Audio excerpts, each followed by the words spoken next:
Greg Johnson said this publicly. Like, they don't Yes. love the 9-figure deals. So it's kind of hanging over all of this. Is he has been very clear. And this guy, when you look at where the pitching market has gone, and you look at who his agent is, Scott Boras, this is not going to be $90 million. Like, Boras, I'm sure, and this is not any information. He probably sees the Dylan Cease deal and sees some of the numbers being thrown out for Framber and goes like, 200 million out there, like, let's go crazy, right? Like, he always goes for the biggest number.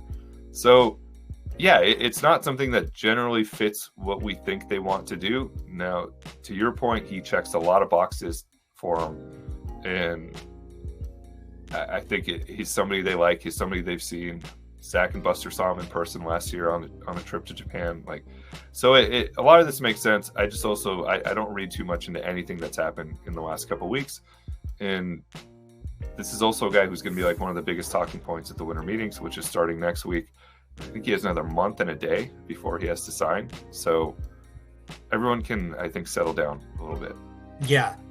I have to imagine with the Giants' hesitancy, or ownership group's hesitancy to do those massive pitching deals, a guy who we know way less about than any pitcher you've seen regularly, like basically a rookie coming into Major League Baseball over here, just compounds the concerns about the big deals. The pitching deals, they fall apart because of injury. They fall apart because the guy getting on the back end of that isn't the guy you're getting on the front end of that. And those question marks just are even bigger, even more of a red flag with someone. Yeah, Tatsuya Imai. It's like, oh, by the way, they're not wrong.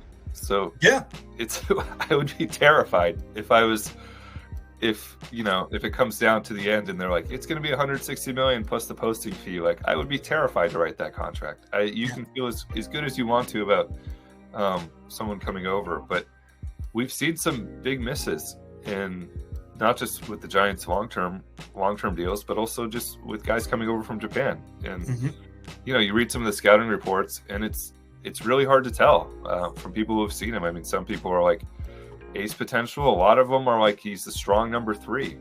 And then you kind of go like, oh, that's a lot of money for a number 3.